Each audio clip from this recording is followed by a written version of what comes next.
outside till the killers come out. You ain't eating, you just act full. I'm impactful. Dozen funerals in a month, I got that pull. I will give it to niggas in all rap forms. Ignatius out right now on all platforms. What are we talking today? You already know, guys. This is Power Book 4 Force Season 2, Episode 8. We are getting close to the end, titled Dead Reckoning. Tommy makes bold moves to connect CBI directly with the cartel as he hustles to stay ahead of the many adversaries out for his blood. Diamond is forced to make a decision that has dire consequences. Jesus Christ. We got to get into this, Lord. Guys, if you didn't know, this is going to be a spoiler-filled recap, okay? And we're going to spoil this up, down, left, right, in, and out as if you've already seen it. That is your warning. And as you can see, my partner in crime over there on the right half of the screen, I think he's taking some notes in that good old notepad of his to discuss what we're going to be talking about today. Lamont, thank you for being here, man. I really do appreciate it. Let the people know how you're feeling. I'm happy to be here. Glad his brother has decided to let me co-partner with him on this particular show. It's been a great showing, a great pairing. Be sure to send this brother a super chat. That's what I'm going to say during my time. Send this brother a super chat because he works hard, and let us sit back and try to entertain you. Be sure to comment on the things that you feel like we're too hard on, too under on, or you just like. Yeah, man. Yeah. And if you didn't know, if this is your first time, if you love what we have to say, help us both out with that social media following. You see our handles on the screen. His information is in the description box of this video. And like always, bam, he is right there on that top VIP row on my channel tab. Go ahead and subscribe to his channel as well. And if you're watching this on his channel, come through on my channel and subscribe. Lamont, geez, Louise. Oh my gosh. Lamont, wow. Wow, Lamont, wow. Lamont, this is almost we almost got to the 30-minute mark of this episode. And I was like, damn, this is a really good episode. I love where it's going. I love the way it's flowing. I love the energy. I love the tone. Oh, I'm loving everything about it. And then they broke my damn heart, man. And I'm just like, wow, not once, but twice. And I'm just like, this was seriously about to be one of my favorite episodes, but I am so sad. I'm so disappointed with a couple of things. We're going to save these two juicy nuggets, elephants in the room, towards the end. But, you know, don't jump there too early, man. But I like the episode other than these two major aspects. We're going to talk about it. But how did you feel about it, man? Where you at over there? I love the episode, man. This season just seems to keep escalating higher and higher and higher. Yeah. There was some parts in this episode I felt like was contrived. I felt like was telegraphed. But I didn't mind it because I enjoyed the entertainment value. So yeah. I enjoyed this episode. It's one of my top 3 of the season. Let me ask you, is the one of the parts you said is contrived, did it have to do with Mariah? Let me ask you that. Did it have to do with Mariah? And Tommy. Okay. I can't wait to hear that part. I think we may be on the same page when it comes to Mariah, but I'm eager to know how. Well, actually, let's start there. How was it contrived with Tommy? If that's okay with you, like, just I'm very, very curious to know. I'm impatient. I don't feel like waiting. What are your triumphs or falls with him in this episode? So first of all, Tommy crashes Che's daughter's party. Right. So it's kind of like a bar mitzvah only for Hispanics. Quinceañera. Yeah. He crashed the party. First of all, how the hell did he know that this party was going on? Okay. That's number one. I got an answer for you. Okay, but keep going. Okay. And number 2, once he makes his grand appearance like he's crashing the damn wedding, him and Maria walk out the back door damn near together. And they're complaining about the brother wanting to kill either one of them. And y'all standing in the damn parking lot where this party is going on, not worried about your brother, having that conversation. I was just like, come on, man. For real? Really? Miguel can walk out that door on any moment, take both of y'all out. And if not Miguel, some of his henchmen could just be, lurking. But look, the door wide open, like a rock in the door. They could just be standing there looking. Like, you see that? Look at the bottom. Yeah, man. man. Rock in the door. Yeah, and y'all having this conversation. Go take your ass in the car. Go back to Tommy's house. Have the conversation later. Let's not get shot right outside the bar mitzvah for Mexicans. I agree with you 1000%, man. This is the exact scene that I was talking about where I was. That's why I asked you, did they have to do with Mariah? Because that didn't make any sense. I'm like, why does she leave? She could have just stayed in the club. Tommy was leaving anyway. That he wasn't trying to kick it. He had a goal. He had a mission, which he did accomplish. He did finesse the plan there. Now, to answer your first question, how did he even know about it? I don't know how he found out the location, but at the very beginning, when Tommy was walking back into his apartment, when he had these ass I cheeks, know about that. I know about that. Well, I guess the perspective I'm saying is Miguel, his grandmother, and Che, they gonna want to know how did he find out, which means there's a mole in their camp, which would be Maria. Okay. You know, I see what you're saying. It's not going to be that hard to put a couple of things together. So first of all, no one is going to know how Tommy even found out this was going on. And then the possible person that told, you notice Tommy gone and she gone. So she basically pointing the finger at her damn self. Damn, Maria. and it makes me sad, Beep. I'm sad, man, because in the beginning, when Tommy went back home, did you see the way Maria was looking like a warm apple pie from McDonald's? I liked it. I liked it. Yes. She wanted around 2 or 3. And then she had to mess all that up. Dang, Maria. Yeah. She was looking good. Of course, this is a nice sight to come home to and all that. Shout out to her. Matter of fact, we're gonna run the poll over here on this channel too, because I was actually watching your trailer breakdown for this episode 8, and I think either you brought it up or maybe one of your subscribers, like, who is the most sexy good looking woman in the show between Shanti, Mariah, and what's her name? Not Geneva. Gianna. And I think I like your answer, but I'm gonna ask you again here. But yeah, man, going back to outside the quinceañera for Chet's daughter, I was just like, this is such a stupid conversation. It didn't make any sense. All Mariah had to do was just stand there. Tommy would have left, and the whole thing was silly to me. She looked good in her outfit and the green and all that, so that's cool. But it was such a silly, unnecessary conversation. Dumb. To where I just didn't understand this at all. And they screamed it.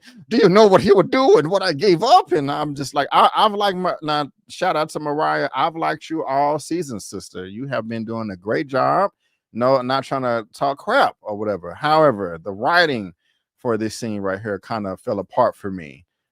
So I don't know. Me and you, we feel the same on that. So that's what's up. But if you're watching this, let us know if you agree or disagree. Me and Lamont really want to know. Did you have any more commentary for that particular scene, or you good, sir? Good, bro. I mean, just nitpicky stuff that me and you can do later on once we get to some other topics. Right on. But just going back a few seconds right before that, I did like the way that Tommy was able to finesse his way in. But even before that, it was a conversation in between the family. Okay, well, first of all, Miguel and they're over here just like, hey, she's like, hey, I'm a big girl. I know how to take care of myself. You didn't need to go be beating my colleagues' knuckles up for no reason to where he's not able to operate. That was a bit much. And I like this conversation. I was kind of hoping that he brought up the fact like, hey, last time we saw these two together, you didn't want to give me my insulin medicine then. Was leaving me, sweating like a pig at the table. What's up with that? They didn't address that. I kind of wish that he would have, because we haven't seen them together since then, right? Okay. But in addition to that, the conversation between the mother or the grandmother and Chet himself, this is like the thing. What is interesting to me, and I guess I just don't know nothing about that life, is this is like family, true family. And I really feel, unfortunately, that if the crap had hit the fan, that even Chet may, like, what is their relationship again exactly? Chet and the mother right here. Are they siblings? or how does that relationship break down? Because what I was gonna say is, I feel that they would kill each other if one of them got in the way of the other person. I'm just like, damn, that's just crazy. You can let me know if I'm wrong in that assessment, but like, how did you feel about that whole interaction right there? 100%. Shay is about that bread. He don't give a damn how he get it. He don't give a damn. See, grandma does not like white men because she feels like her husband died and went through destruction based on white guys, the Contras. So she's really not feeling white guys. And she's tried to tell her son Miguel, Tommy is trying to take over and take your spot. Miguel swore up and down. He had a plan. Tommy done stepped all on that plan. And grandma's in that ass again. And then she's having that conversation with Shay, where Shay is like, I did not have Miguel go to war with the Serbs because of the price of war. Right. And the grandma retorts to him, you just worried that my son can't handle Miguel. And I think for Shay, it's a little bit of both, because war is expensive. And he probably is afraid because the Serbs, they're crazy. You know, they used to make jokes about the Polynesian people being wild, savages. Well, in terms of this show, the savages is the damn Serbs. And Che is all about his bread. And so I feel like if there was going to be beef amongst this family, and Che was good friends with her husband. They was like partners, brothers, running this game together. I feel like Che would throw them under the bus, no problem. If they got in his way of him making his money, he would throw them under the bus. And you could already see the rumblings of Miguel and the grandma getting upset with Che based on his response to Tommy being in the spot. Because Tommy, first of all, Che don't fucking white boy.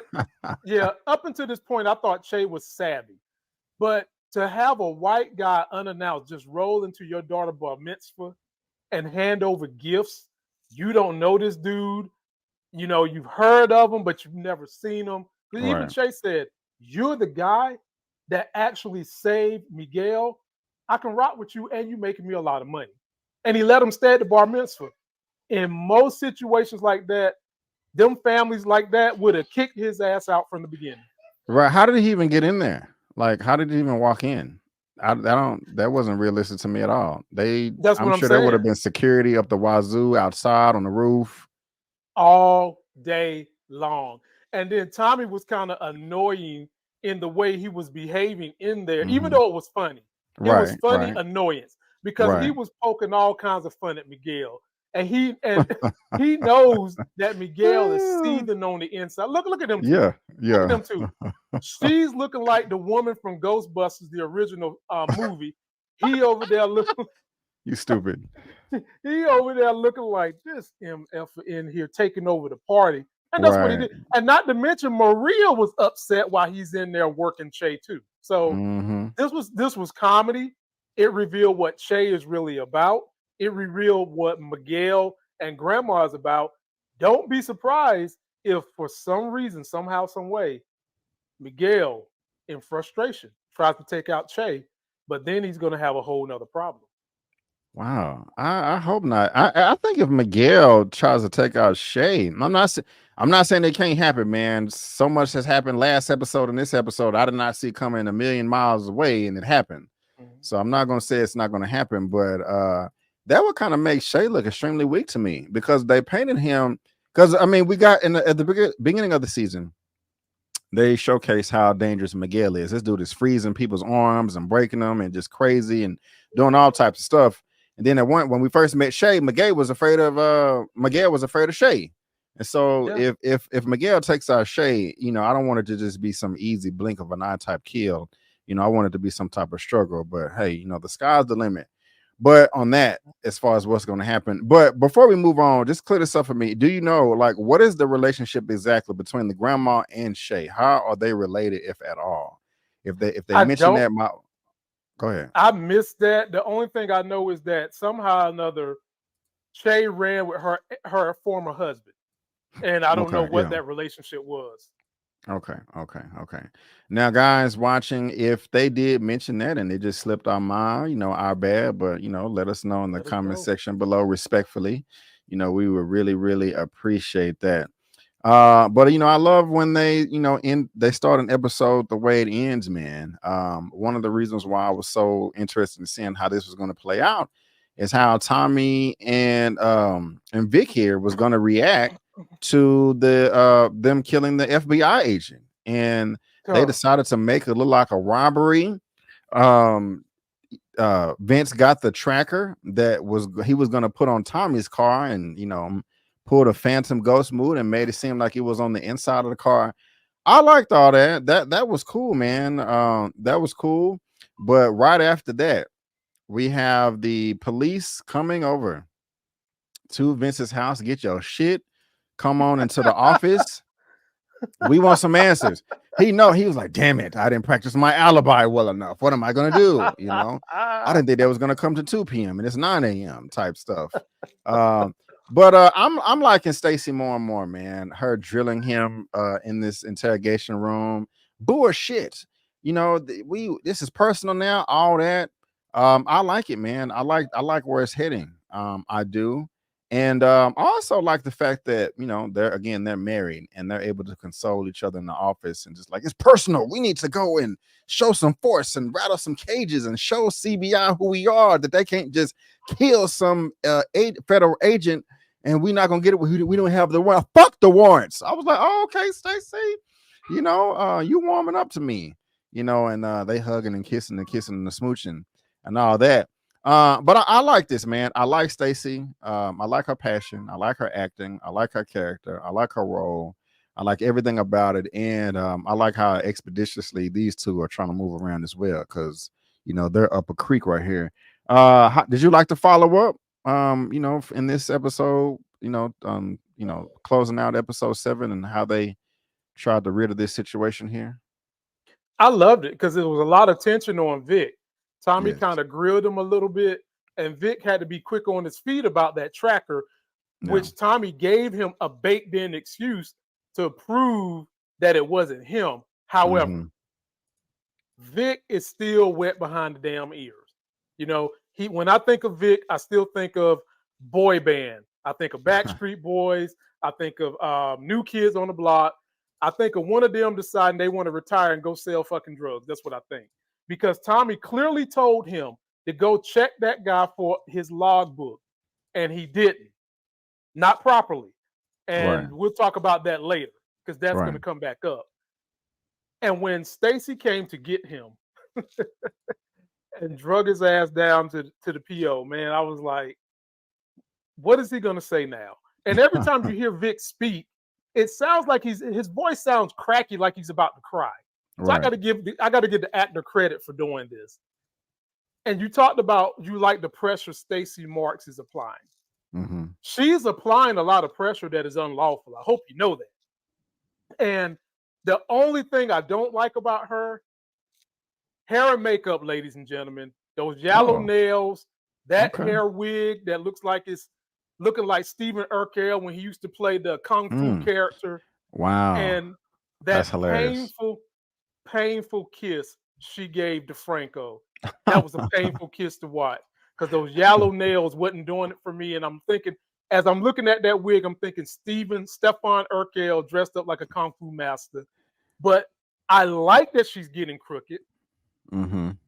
I like that DeFranco is now starting to get down with her being crooked, because she wanted to go rattle some cages, right? And DeFranco's like, we got to get a warrant for that. And she said, F your warrant. My cop's dead. So this both is of personal. them getting a little, both of them getting a little dirty, both of them getting a little grimy. And I'm here for it, but let's not have no sex scenes in the office, okay? The kiss was terrible enough. Let's not have no fucking scenes. I mean, the sex scene the kiss wasn't that just passionate, but I'm saying, she was frustrated and sad and distraught, because she lost her partner. So I kind of understand that. I wouldn't be, expected to be, something where I'm like, ooh, look at that right there. I wish I was in, that spot or whatever. But well, you said that she's being dirty though. Like, what makes you say that? Just because she wants to go, raid the CBI without any warrants? Is it fair to call her dirty? That's dirty. and she's repeatedly, over and over again, without recourse, tried to coerce Vic into saying something that's not true. She tried to coerce that white girl into saying something that's not true. These are illegal tactics, and you're not supposed to do that. And she even done that in this episode with Vic. Dirty. But I mean, her ass is on the line. So what else can she do? Yeah, towards the end, Vic did say, "Hey, I saw Tommy Egan, kill your agent." And y'all, this is what Lamont was talking about right here, the Steve Urkel wig. It's so funny that you said that, man, because I came across this last week, and I was like, wow, speak of the devil. I laughed my ass off right here, but anyway, y'all let me know if you agree with Lamont saying that her Stacy's wig looks like Mr. Winslow and Steve Urkel here. Very, very funny classic episode. But let me get back to let me get back to the episode. That's a good call right there, sir. Good call. But yeah, man, I'm really interested in seeing how this is gonna play out because Vic did just snitch on Tommy, and Vic is gonna have to die. I don't see how Vic cannot. I don't see how. I mean, Tommy's not gonna die. I just don't think Tommy's gonna die. But I don't see how Vic can make it out of this season alive. I just think that's impossible.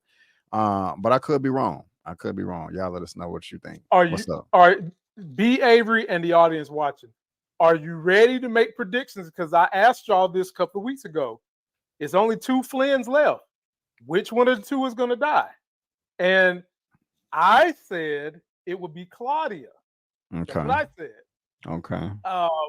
But the way they're written this story, Claudia really, her storyline is, man. Yeah. And Vic is entangled.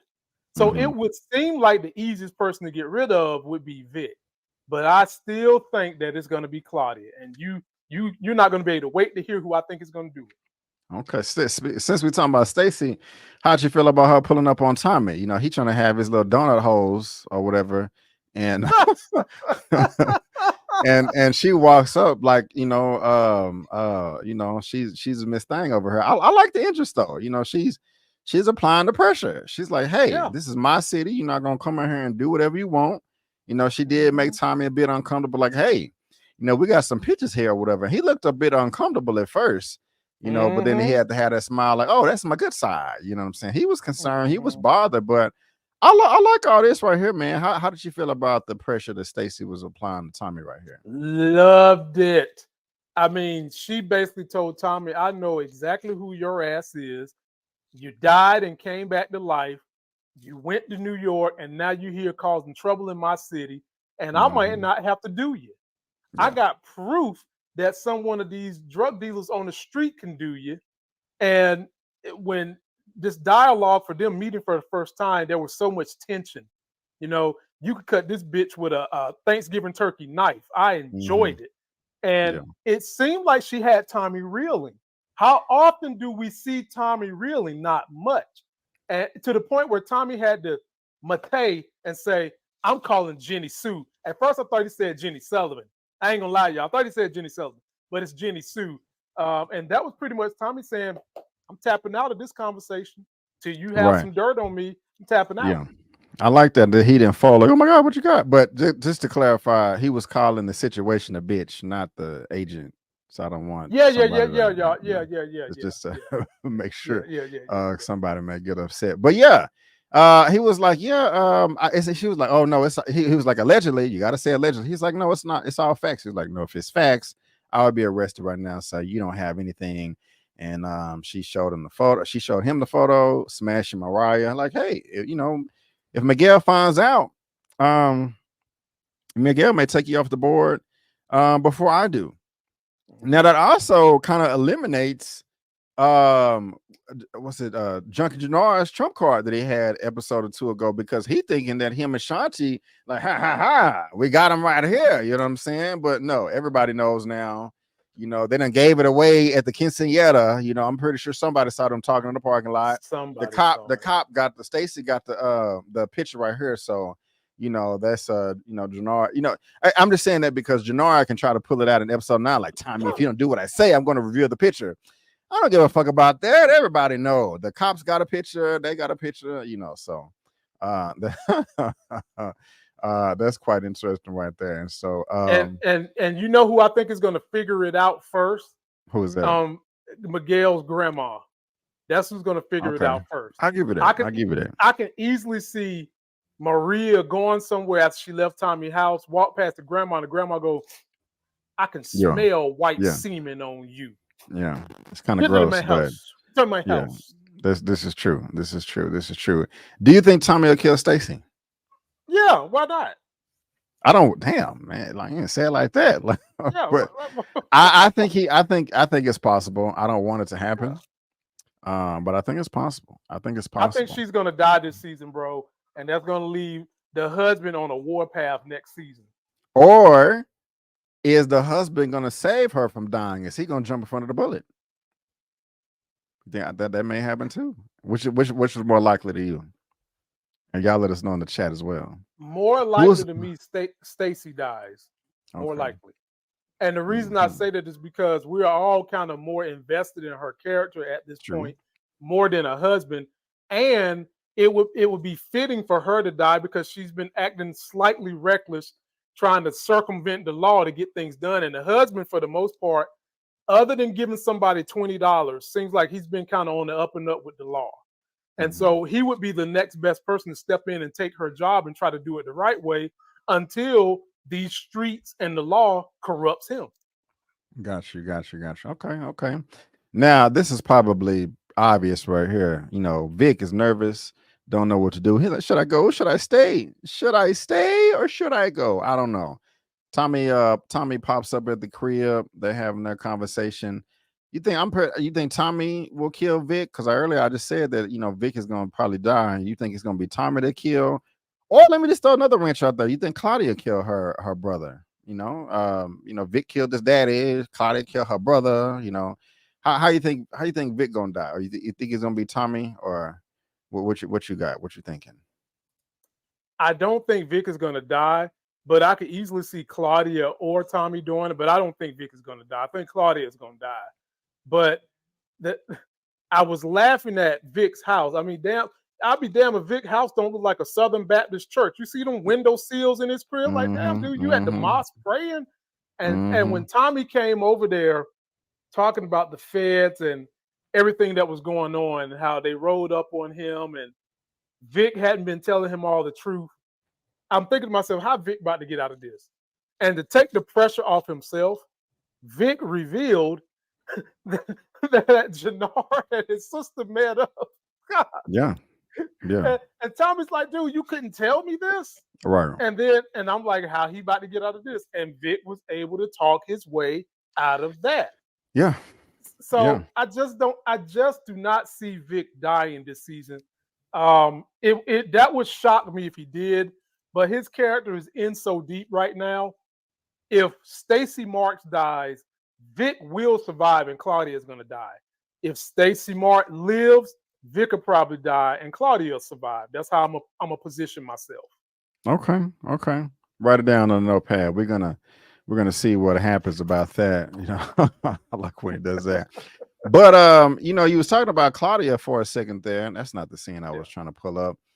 Here we go. Shanti and Claudia here. I like Shanti in this episode. She's been getting on my nerve lately. I mean, she was good the first 5 episodes, then she turned crazy out the blue, and I was like, what the hell is going on?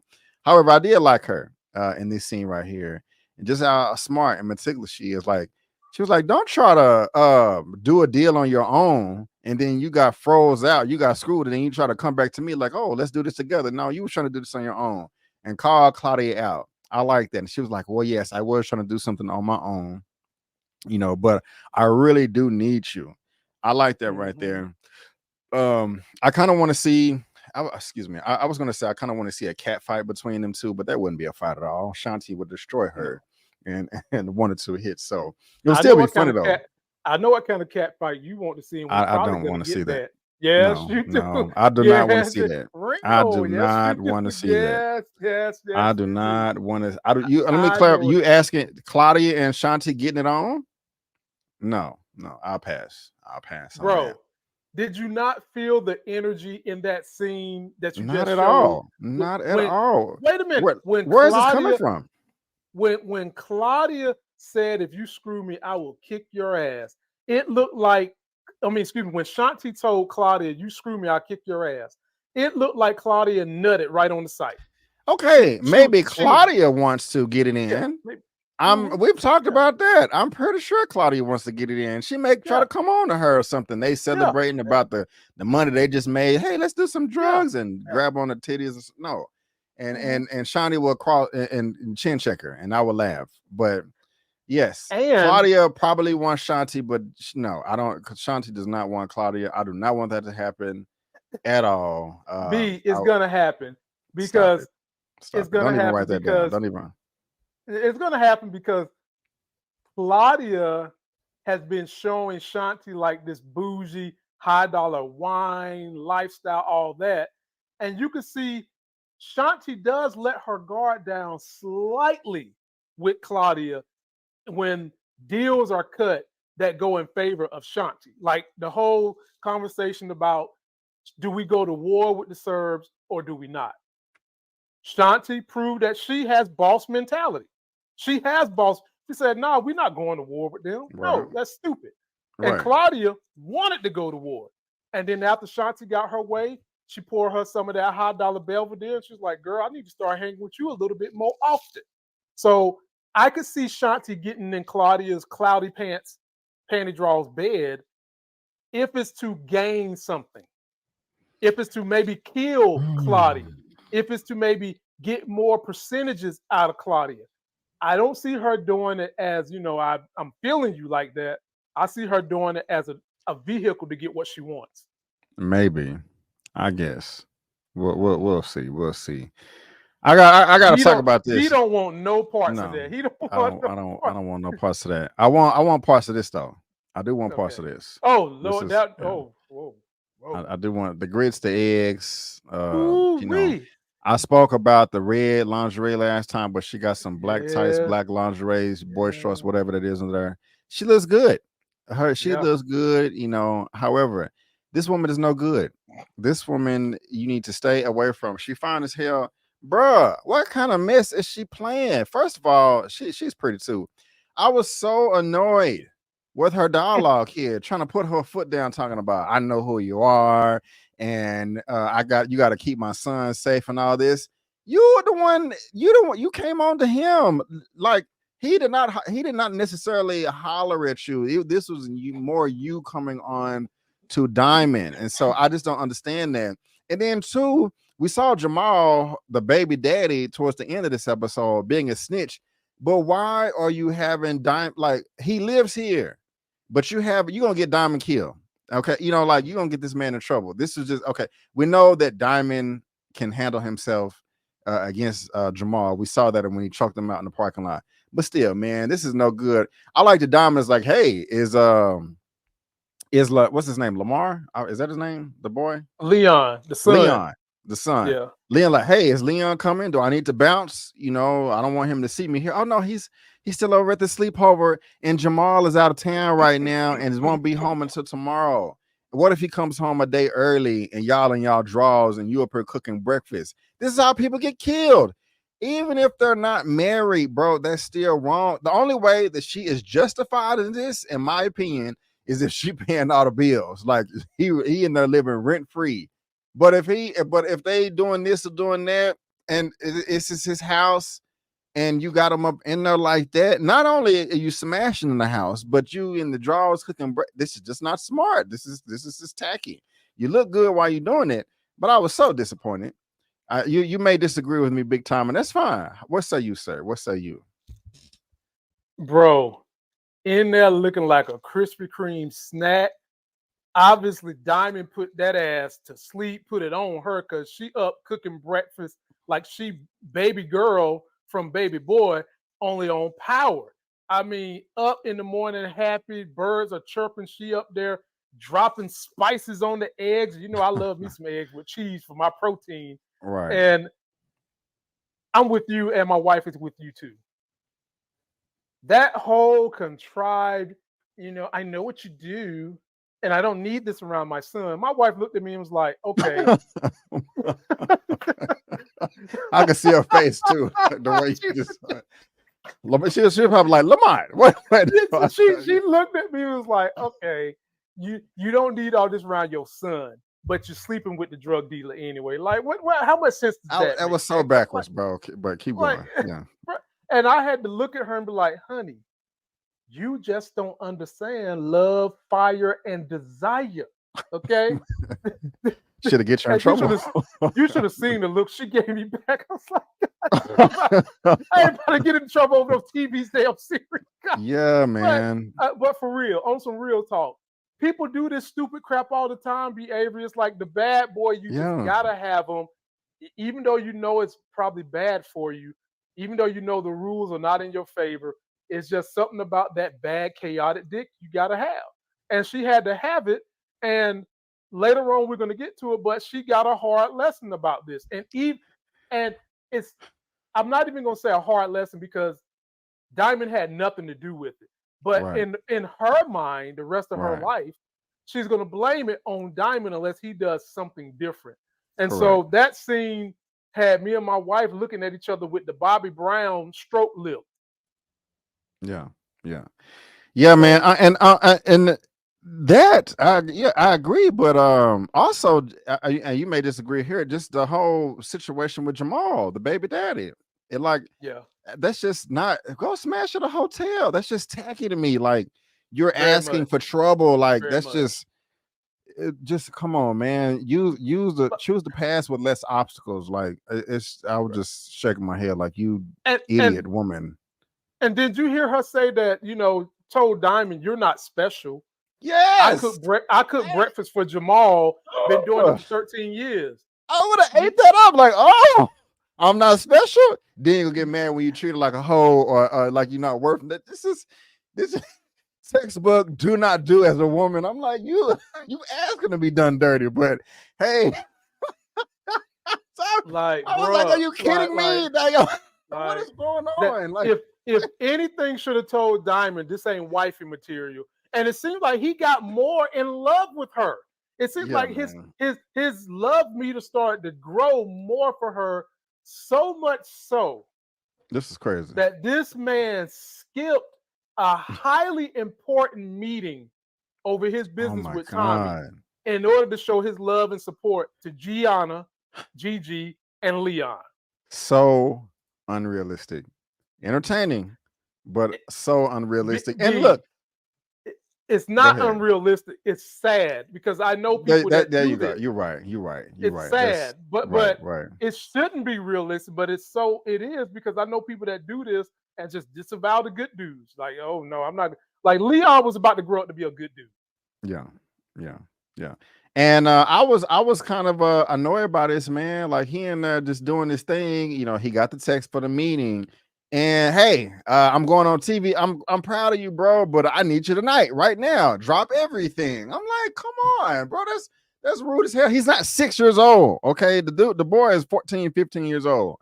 And the mama should know better as well. It seemed like I didn't like this episode, but I really did with all the complaining I'm doing. I really did like the episode, but still, man, ain't she pretty? But you make bad decisions, woman. But I was just like, hey, I need you tonight, 6 o'clock. You know, like I you know, you don't have any plans, you don't have nothing to do. You're just a barber at the barbershop. And when you close at 5:30, you have no life and can attend to me. And I mean, you agree, you disagree.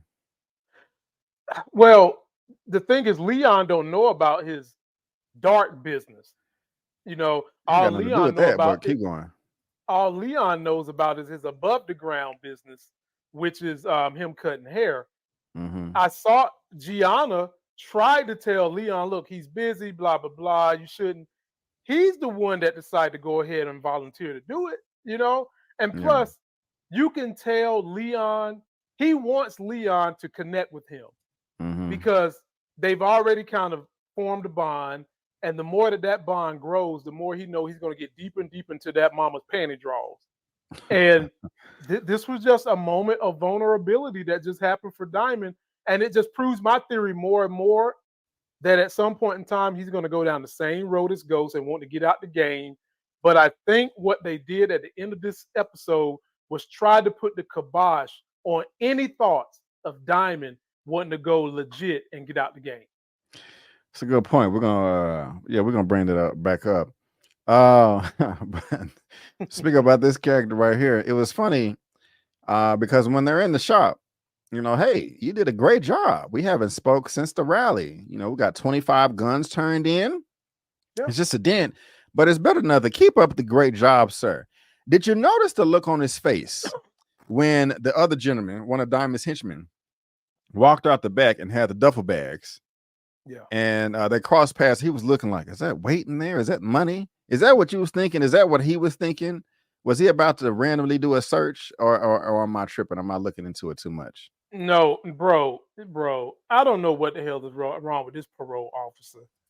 And it could be that, he was meant to be a good, solid parole officer and probably knew what was in the bag, but wanted to look the other way because he saw a greater good in Diamond being someone who's from the street and has street respect, and people respect him.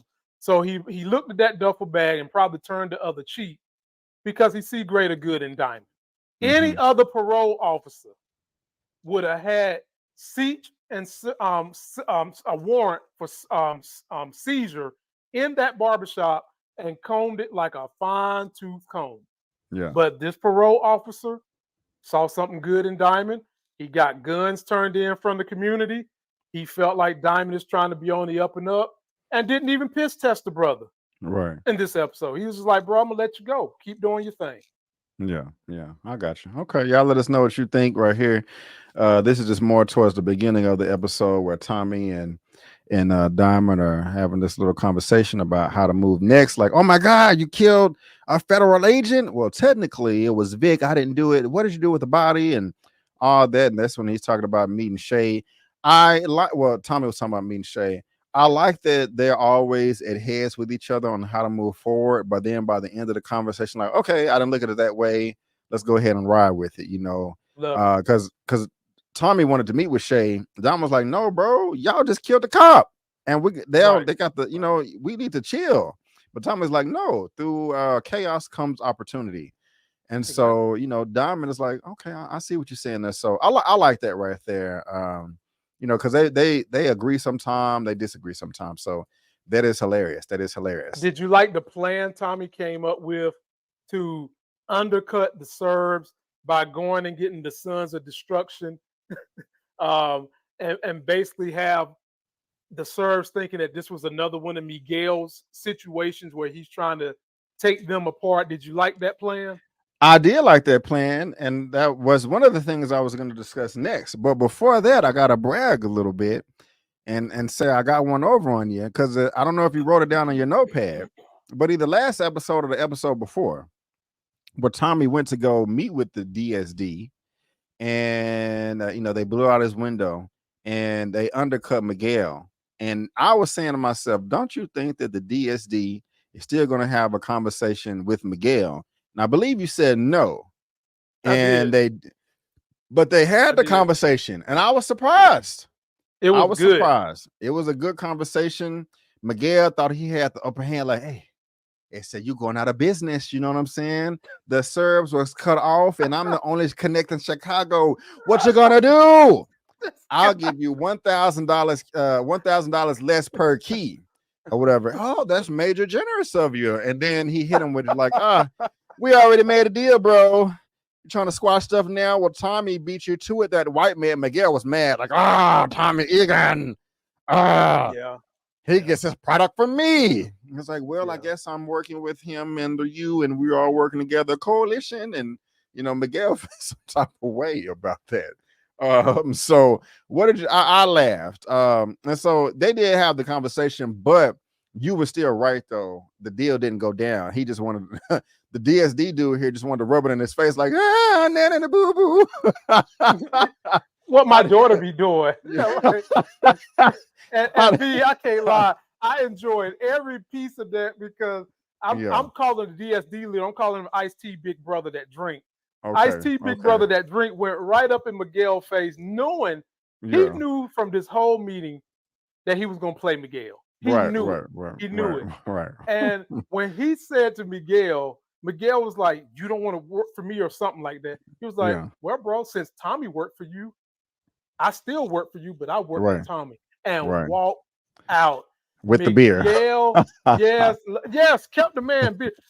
I thought Miguel was going to try to shove that pool stick up his butt walking out. Man. Like, because Miguel dirty like that.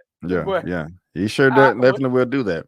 That was a movie with LL Cool J. Didn't LL Cool J do that in the movie? Was it In Too Deep, or he shoved the pool stick on somebody's ass? I mean, that would be the perfect movie for a scene like that, but I don't remember whether it was or not.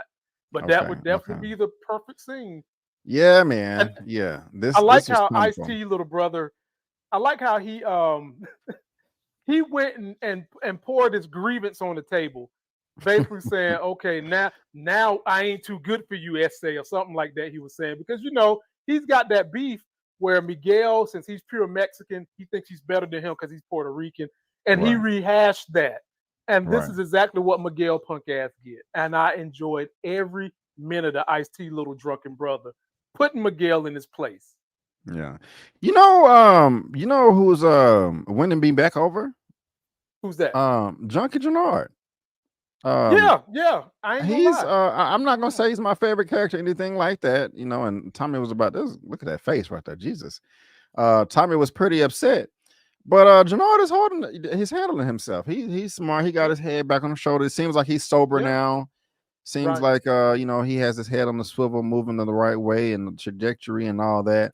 So I like this. Like, let me explain. Come on, let's work together. So I like that right there. I wonder if he gonna get a swing off on Tommy, but before the season, like, look, man, you ain't gonna keep choking me up like this, white boy. Bow, knock him out. You think so? What are your chances? No, he's not gonna do that. He's not gonna do that. But I love that scene you showed up there, because when Tommy was just trying to tell him about himself and the meeting he had with Claudia, he let him know that he don't believe in working with white folks. He don't believe in working with the Snow Bunny. He told the damn Snow Bunny no, and that he has brand loyalty. And if you remember last episode, what did Tommy tell Shanti? He takes care of people that are loyal to him. And in this episode, not only did Gennard tell Tommy that he's got brand loyalty, but he showed it to him. Yeah. Right on, man. Now, as far as like, working with the enemy, I'm able to work with people that I don't like. Okay. Because I communicate with them like, look, I know you don't like me and I don't really care for you, but at the same time, we can make money together. You don't have to go to dinner. We don't have to have our kids going to the park and playing with each other. We don't got to do all that. We can make money. Now, mind you, everybody on my channel tab, and I do videos with I like, and I was about to say, people, he don't like me. That's hell damn lie. we work real great together. His ass could care less about me. I'm just good for power, ladies and gentlemen. That's not true at all. Kick me to the curb.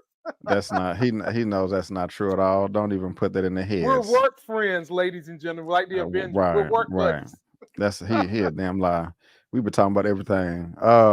But yeah, Lamont, they're gonna believe you too. They're gonna start a y'all. I'm playing, y'all. I'm just playing, man.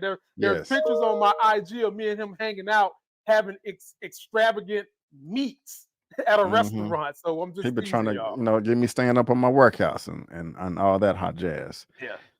But yes, not jokes, ha ha. But before we get to the other thing you was talking about, how did Merkovich, Merkakaka, whatever you be calling him, how did he find out about her plans with the club? Did he have? Well, I just answered my own question, and somebody commented in one of your last videos. They be like, "B, you be asking questions, then answering your questions right afterwards."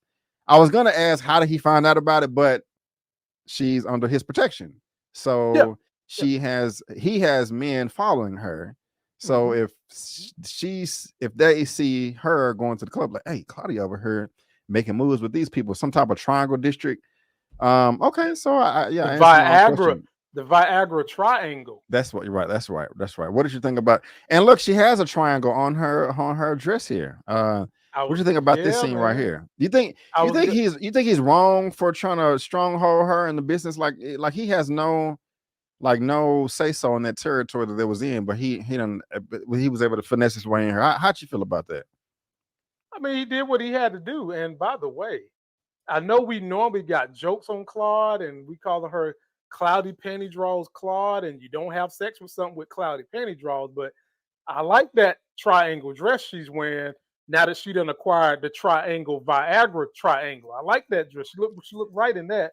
But I don't got no problem with what Merkovich did. He's providing protection for her sad ass. Not just from Tommy, but her own damn brother too. If we're gonna keep this thing 100, and he just want a piece of the pie, and the price of protection is high. They say the rent is too damn high. The price of protection is too damn high in Chicago. And where else she gonna go? Shanti. She really wants Shanti to be her muscle. That's what she wants. But the thing is, she don't know how deeply Shanti is tied up into Tommy's organization. So Shanti wouldn't even be able to do it anyway.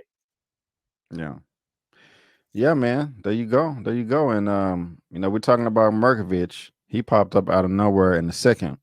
We got to find out what that scene meant, where he had the automatic weapon just spraying someone in the warehouse.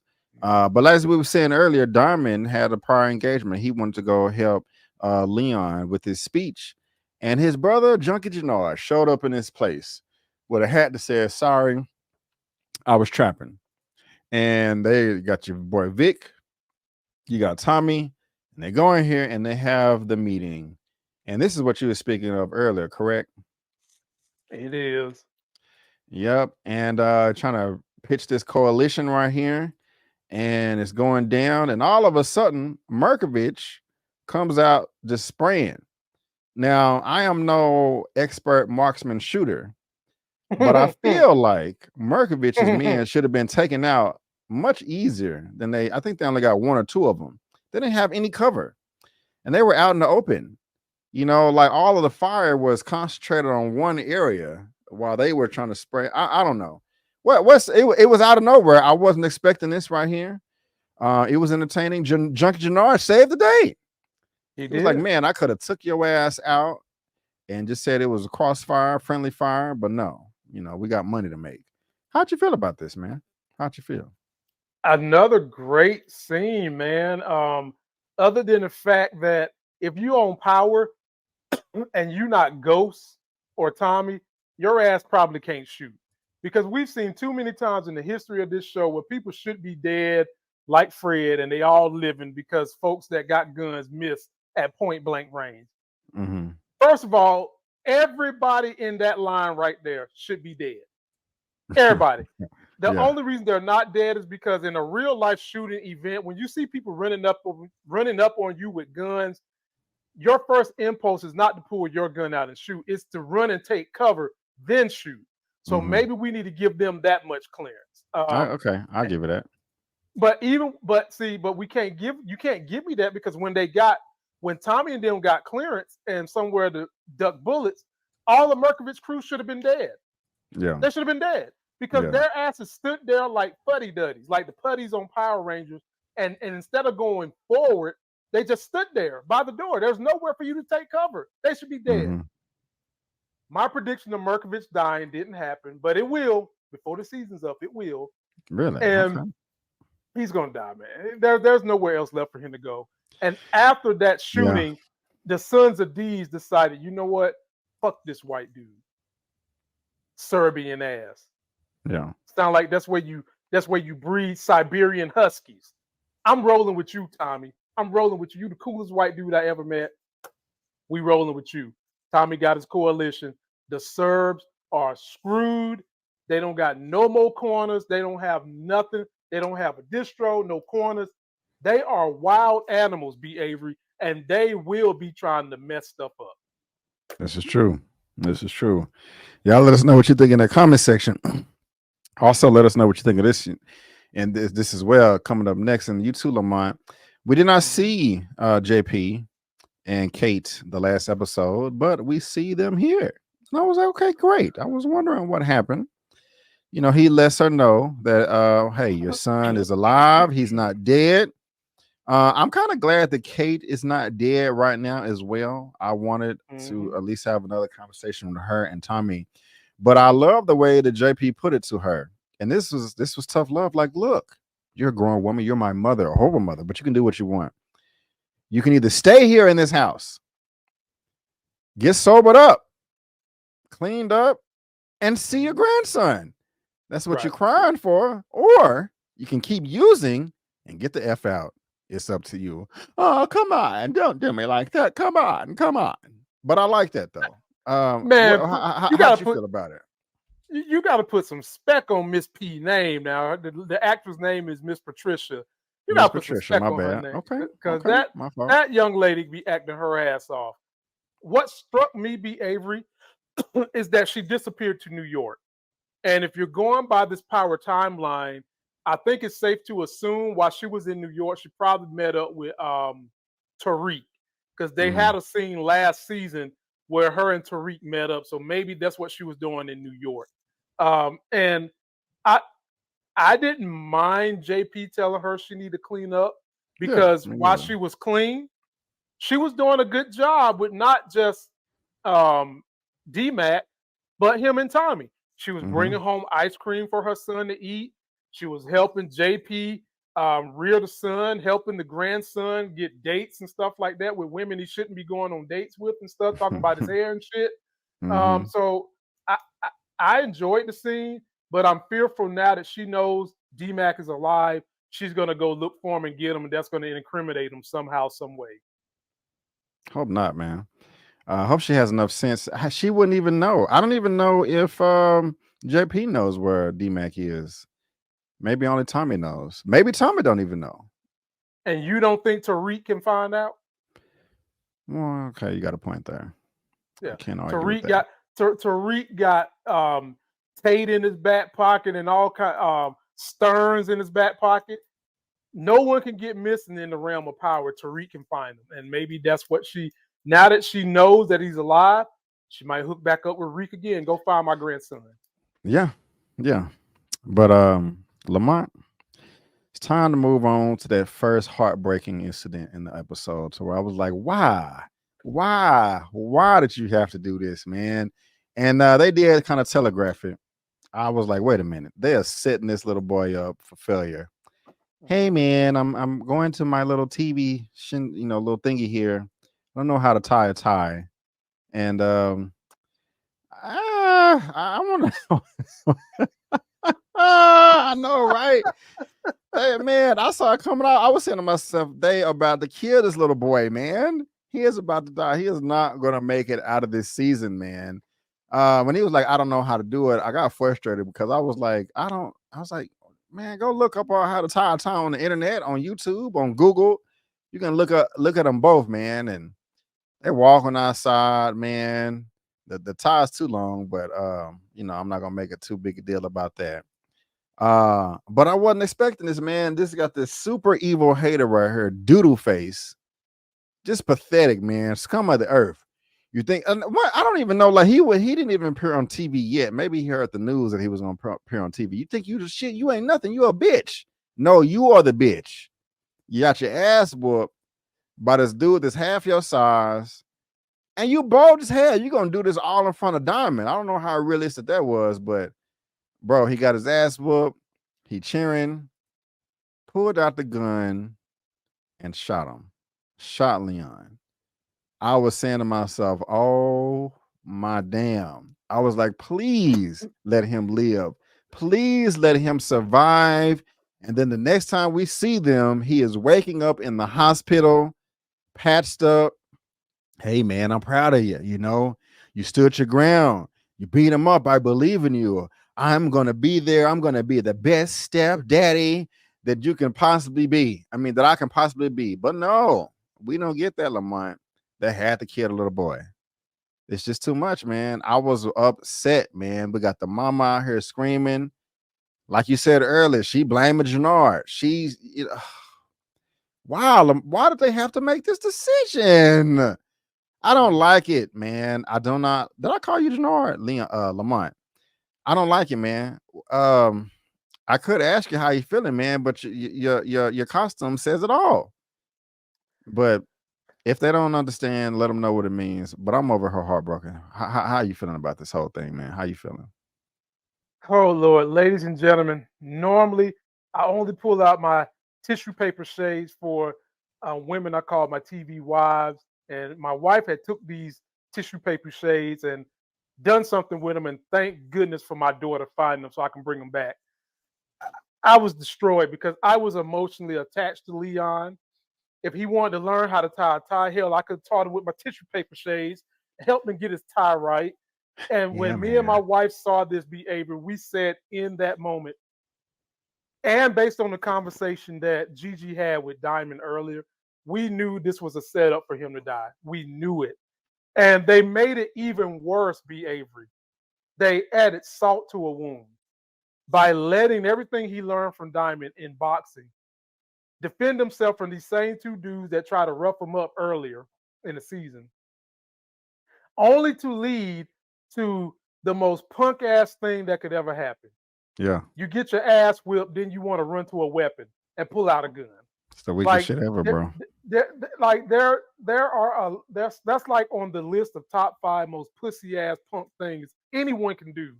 Yeah. And don't get me on my soapbox about how this country was founded on such things. That's another discussion for another day.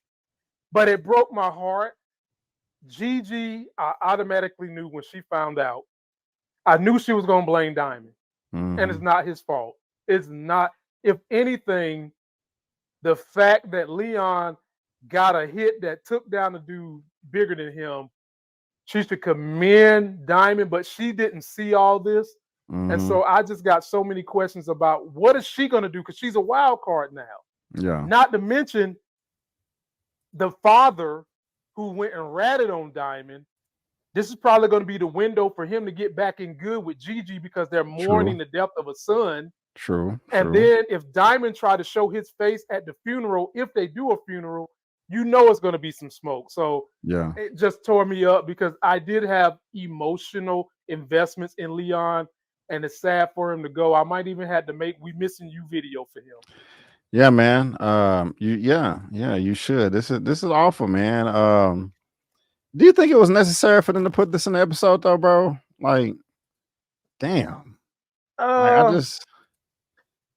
We like drama, man, but damn. If anything, they could have created a little bit more drama by us not knowing whether or not he died and left him in the hospital, then kill him. Yeah. But the fact that they went on ahead and got rid of him this quickly just tells me that there's about to be another level of escalating drama going on. Yeah, man. This sucks. This sucks big time, man. But yeah, you know, and then you got the cop here, like, man, get out the way, man. Damn. Let her go over there and mourn the baby. Like, you ain't. I'm never gonna fire you. Like, why do they do that? I don't know. I guess it don't really matter, but yeah, this is awful, man. I didn't. That's another contrived moment, B. Avery. Police officers on TV shows pretending like they trying to hold you back and shit. Man, golly. Golly. It's pretty annoying, man. It's pretty annoying. It's very, very annoying. But man, right here, y'all let us know what y'all think about that scene. That was like right at the 30-minute mark, and I was so sad. I was loving the episode, but when they showed that part right there, I was like, oh, my heart sunk. But y'all let us know. And also let us know what y'all think about this right here. Shanti is, she's like, hey man, when there's expensive food and drink, something's awry. What's going on? Okay. And Claudia is letting her know that, hey, the Serbs and took over the territory and they trying to get a cut. She's saying my cut already sucks. Hey, let's go to war with the Serbs. She, like you were saying earlier, like, no, we don't need to go to war or anything like that. That's not a smart move. But what was interesting is, earlier in the season, Shanti was slapping Jannard around, talking about, hey, you need to get your stuff together. You know, to organize, get your head right, get your head straight. And now he kind of talking to her like that. Like, wait a minute. What happened to feed up the hog and make it fat and butter it up and roast it and cook it and all this? You tripping. Da da da da da da da da da da da. I like the way he was kind of clapping back a little bit, with Shanti here. That was an interesting turn of events right there. And so, again, this is one of the reasons why I'm saying that I like Jannard. Again, he's winning me back over. What say you, sir? What say you? Yeah, now that he's clean, it seems like he's getting his head back on straight. It seems like the leader of the CBI for all those years while his brother was in jail was a clean Jannard, but Jannard was doing drugs in season 1. So, I guess they're trying to show a parallel that now he's not doing drugs. He's getting his head back into the game. And remember, I was telling you, Shanti is the type of woman that is a ride or die type that can be a leader, but also fall back and let the man take the lead, which is what she did in this episode. And when she said, I got a bigger plan, we can throw Claude under the bus to eventually get close to Tommy. That's a brilliant plan. That's a great plan. They about to make all this money between these different groups. She's going to have her territory, the Viagra Triangle territory, and whatever else Jannard is pulling in. And then eventually when Tommy's sitting pretty, after they've showed their brand loyalty to Tommy for handing over Claudia on a silver platter, and Tommy thinks that they down for him, boom, they're going to try to get him. So I think she's doing a great job of being a ride or die. But it's just not going to happen. It's not going to go over well for Shanti. And the other thing that I feel like the writers are doing, since they got it so wrong last year by killing Lily because she was such a fan favorite character, I think they're going to compensate now by keeping Shanti. So don't make no plans of thinking Shanti's going to die. Okay. I don't think she's going to die either, but we'll see. If I said that in the past, I'll take it back. Were you surprised with Tommy's reaction when they let him know that they were in bed with Claudia and the Serbs? Because he was, okay, well, thanks for letting me know. I won't kill you. Just let me know everything that Claudia does. How did you feel about his reaction here? And it was smart for them to come clean. Right. I liked all that. I liked the way it played out and all that good stuff. I liked the way that Shanti jumped in, was like, hey, he didn't have nothing to do with it. He just found out. You know what I'm saying? How did you feel about the scene? I liked it. I love the scene. I mean, it showed well, I'm going to say not 3, 2.5 masterminds in the same room. Of course, Tommy's one, Shanti's one. And she's really sticking to her plan of she sees where Tommy is going and he's about to be the king of the city. And she's going to ride that wave, and then she plans to just slice him at the throat the way he doing Miguel. Yeah. And so I'm here for that ride, and I enjoy the way it went down. And Tommy's whole theme this season has been loyalty. And what they did shows complete loyalty to Tommy, which is just going to ingratiate them to being sitting right at the corner of his throne beside him, which is what Shanti wants, so they can ultimately cut him at the knees. Right on. Got this bitch dude right here. Oh Lord, here we go. Yeah, just go in the parking lot, man, and drug yourself to death. I don't even want to comment on him. You can if you want to. He's so annoying to me. I wish he would have died, but instead of Leon. But towards the end of the episode, man, we got a lot of Stacy, man. She's showing up at Mariah's crib, like, hey, Tommy's no good. He's gonna get you killed. I like the facial expression here. I like, yeah, you're right, bro. She breaking and entering and all. Well, that's not necessarily. Well, I don't know what the legal jargon is, but it is. You can't just do that. You can't do that. No, you can't do that. Especially with them ugly ass shoes, you can't do that. Yeah, Stacy's doing the most, and also they found a notepad. You talked about that earlier. They found out that the federal agent was right where he said he was going to be, and now she's drilling Vic again, and she gets him to admit, like, hey, it wasn't me. She's like, look, if you don't say if you don't say who it is, I'm just going to assume it was you. And so again, this is why I said that I think Vic is going to die You know, and yeah, the shit has hit the fan, man. How you feeling about Stacy? Because she is really rattling some cages, man. She's rattling Vic. She's rattling Mariah. She's rattling her husband in more ways than one. How you feel? How you feel? Well, going back to Mariah, she is just really trying to poke the bear with Tommy. That's why I say Stacy Marx is going to die. She went in there. And first of all, Mariah and Tommy just got out of a little bit of a fight. And then you go over there and tell this girl about Tommy's ex, Lakeisha Grant. I forgot about that. You're right. Yeah. And then tell her, look, if you don't come off of this boy, I might can implicate you in a RICO. This has got to be the moment where Mariah is going to have a heel turn, because she keeps saying she don't want to be a part of this life, blah, blah, blah. But this is going to be a situation where the woman's going to want the bad guy so much, she's going to feel like them panty draws thumping so hard they can't turn their back on the bad guy and go do the right thing. That's what's about to happen to Mariah. That's what's about to happen. And so Mariah is not going to turn tails on Tommy. You can forget that. If anything, she's going to make it worse for Stacy Marx. And then we get to Stacy Marx coercing Vic to say Tommy killed Vargas. The only thing Vic did with that was buy himself a little bit more time and freedom, because you showed a clip where Tommy's having a conversation with Jenny Sue. And we know what Jenny Sue told Tommy. You got a rat in your pack. Yep. And how long is it going to take Tommy to figure out who that rat is? Because Tommy needed some information. I was just about to ask you that. Yeah, he needed information that she couldn't get. And the reason she couldn't get it is because they put a firewall up around it, because that usually indicates there's a CI involved, and they don't want anyone outside their local office to know what it is. Exactly. And having said that, it's not going to take Tommy long to know who's the CI. He's going to know it's Vic, which might lead more toward your argument of Vic dying. But I think it leads more toward my argument. Tommy's going to use Vic the way he want to use him, to throw the scent of the FBI off him. Okay. Write it down. Take a picture. Record it. I'm actually surprised that Tommy hasn't found out already that Vic is the snitch, is the CI.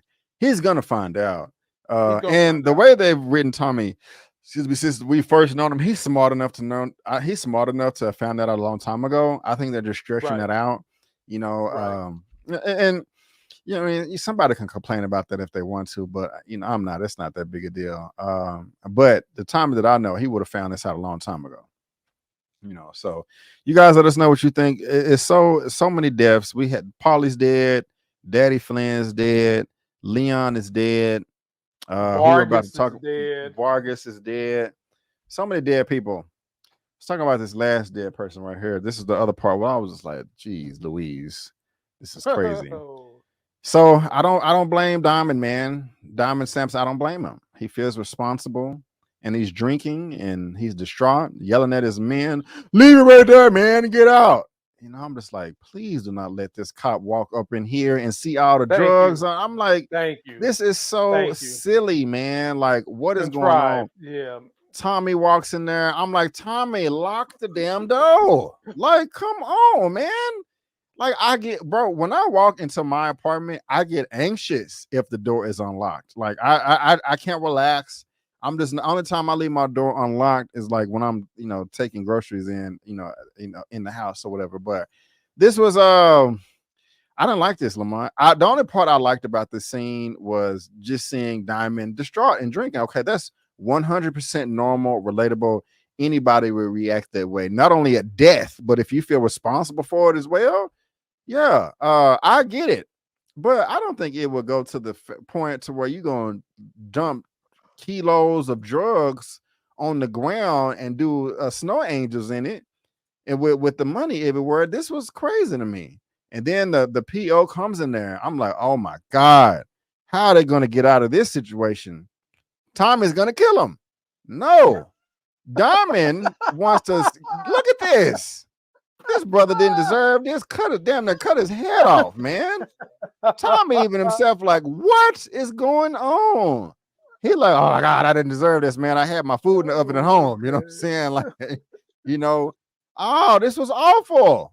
This was awful. They got the blood spraying all on the window. Tommy getting off on it, and then this turned into a horror movie all out of a sudden in the episode. Yeah. Like, I didn't like this, Lamont. I didn't like it. I didn't like it one bit. I didn't. How'd you feel? Nothing about that was realistic to me. Let's just take it from the damn top. Yeah. I get Diamond being upset about the situation that happened. I can get that. Right. But I guess the parallel for the drugs being on him, just pouring the drugs and the money on the ground, is because he's going through a confliction in his mind. I'm the leader of all this, but do I want to be in it or not? Who am I? Am I David, the barber, or am I Diamond, the drug dealer, leader of the CBI? And I think he was having a confliction there in that moment. But you're right, B. Why the hell is you sitting here with all this stuff that can lock your ass back up? You were so fervent in killing the PO that you ain't going back to jail, but you got the damn door wide open, unlocked, so that anyone can walk in and see this shit. Now, like you said, in my neighborhood where I live at, B. Avery, I don't lock doors a lot. Hell, I leave my windows open at night and walk around naked with the light on. I mean, that's the kind of neighborhood I live in. Okay. But under those circumstances, right, you lock the door, you pull down the window, you don't let nobody in that building until you say so, because everything that he's got right there, that's jail for life, B. Yeah. Jail for life, and then that money is going to get taxed as if the government ain't crooked. They're going to tax the hell out of ill-gotten gain. Then PO comes in, and I got heat for the PO too.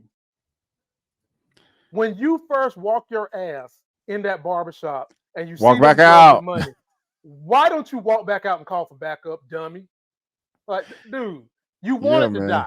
Apparently, what they gonna do? They're gonna go like this. Like, where are they gonna go? Like, you walk back out the door, stand there with your gun, because they got to come out the front door. And the other thing that bothered me with him is you see both of these guys in here.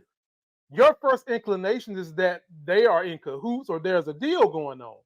And instead of worrying about Tommy, you pointing the gun at Diamond, throwing all your animosity at Diamond, and just telling Tommy to just stand there and back up. Dude, you fucking kidding? Nobody would have done that. Right. You should have took your ass back outside, called for backup, then go in. And then you need to act like the other assailant in the building is a threat. Yeah. Why is he not a threat? Because he's white? He's not a threat? Oh, he's not going to do anything. He probably doesn't know what the stuff is. And when Diamond sliced that neck, they went a little too far with the squirting of the blood out the neck. I was just like, come on, man. What are y'all trying to do to me? Like, damn, I was starting to like Mr. Gaines from A Different World with hair. I was like, he done grew on me a little bit. Now you don't kill him. And then Tommy sitting there looking at Diamond in his pain, talking about I'm a drug dealer, getting this is who I am. Yeah. Man, Tommy looked like he had 3 nuts. Sitting there smiling in the blood window, just like, I got my boy back now. Yeah. So all that was kind of like cliche a little bit, but you know what? I liked everything. I like the scene because sometimes you need the melodrama and the cliche in a story, whether they tell you you do or don't. But overall, I still like the whole thing. I just thought that they could have handled that a lot better. I would have loved to see him get help and had a shootout or something with 1 or 2 cops pull up and Tommy's able to take all of them out or something like that. Something like that. Rather than him going in there thinking, I guess, in the name of Jesus, I'm gonna just put my hand up and Tommy ain't gonna do nothing. It's just, that's my gripe. And it like you this is not that's something a rookie would do. This is a vet, man. You are a PO against the head of a drug organization, so you know they coming with the smoke. You know they don't mind killing nobody, especially a cop. So it's just like all the smoke, bro. I don't mind. Look, I don't want him to die, but if they're gonna kill him, just make it make a little bit more sense, make it a bit more realistic, you know. Because I enjoy Power. You know, I've praised it more than I've tore it down. But Right. there are so many things in the episode that I like. But then when you have these little sprinkles of silliness thrown in, especially the way the episode ended, it's like, come on, man. Just make it a little bit more realistic. Just make it a little bit more realistic. You got to have a little sprinkle of that in there. And like I said, I think that whole entire ending scene was about, excuse me, the transitioning of Diamond. When Diamond pulled out that blade, that was him saying, my barbering days are over. I am officially a criminal. I feel you. But the execution, you know, you could have written that revelation out, that awakening, him transforming into a new form, his truer form, in a different way. Like you just suggested, it could have been a shootout. Like, hey, back up, Tommy and they're like, hey, what we gonna do? What we gonna do? And they got to shoot their way out of there, or something. And I don't know. I was really rolling my eyes in frustration with this right here. He done turned into the Grim Reaper. You know, I don't know. It's just yeah. I mean, it's just the foreshadowing. Leon was like, my daddy told me I'm not worked out for this. Diamond can't get his life right either. He going back to the dark side. You know, I don't know. That subliminal messaging there is quite telling. But that's the episode, guys. For Power, Book 4, Season 2, Episode 8. Titled Dead Reckoning. Guys, let us know what you thought down in that comment section below. Whether you loved it, whether you liked it, whether you're somewhere in between, and let us know what you thought about our commentary as well. Whether you liked it, didn't like it, or somewhere in between, but be respectful though. Lamont, is there anything, sir, that we didn't get off of our chest that you want to talk about real quick in the episode? Forgot to ask you that. Ladies and gentlemen, the only thing I want to get off my chest is make sure you super chat this brother B. Avery. It's one thing to subscribe, like, and share these videos, but super chat this brother. He's working hard. I appreciate it. He doesn't just do one genre of content. And for those that don't know, it is really hard to grow your channel when you're doing multiple sets of genre and content on your channel in terms of reviewing shows and movies. He doesn't just do Power, Dope Boy shows, Black entertainment. He covers Marvel. He covers superhero. He covers movies that a lot of us as African Americans wouldn't go see in theaters, to give you perspective on why you should or shouldn't go see it. And for all that hard work, I would just love for you guys just throw this brother some super chats. Let him know that you feel him, you're working with him, and you're trying to help him grow. I appreciate that, man. I want you to grow too. So why don't you let the good people? I really do appreciate that. It means a lot. But once you let the good people out there know about your channel, so you can grow too, and as well as what you got coming up on your channel. So this week, ladies and gentlemen, on my channel, I will be going live Saturday at 8 p.m. Eastern Time to discuss Power, this particular episode. I will be dropping my trailer breakdown Saturday around noon for you guys to kind of get ready for the live we're going to do. Whenever the hell the Shy decides to come back, I'm going to review that as well. And maybe not next week, but the following week, I'm going to start trying to do a kind of a Black movie news roundup that winds up ending in all news roundup. And you guys might just see me on B. Avery's channel on Sunday, because one of my favorite things to review and talk about, I just don't do it a lot on my channel, is what's going on in the superhero world, the comic book world, the cartoon world, which is what B. Avery is about to have going on his channel. Right on. I appreciate that, man. But yeah, like you said, come on through on my channel, subscribe. You know, you're gonna get all this hot jazz that you see right here. Movie reviews, spoiler movie reviews, martial art movie reviews, series reviews, comic book show, movie news roundup show, and of course Power, and some other cool stuff as well.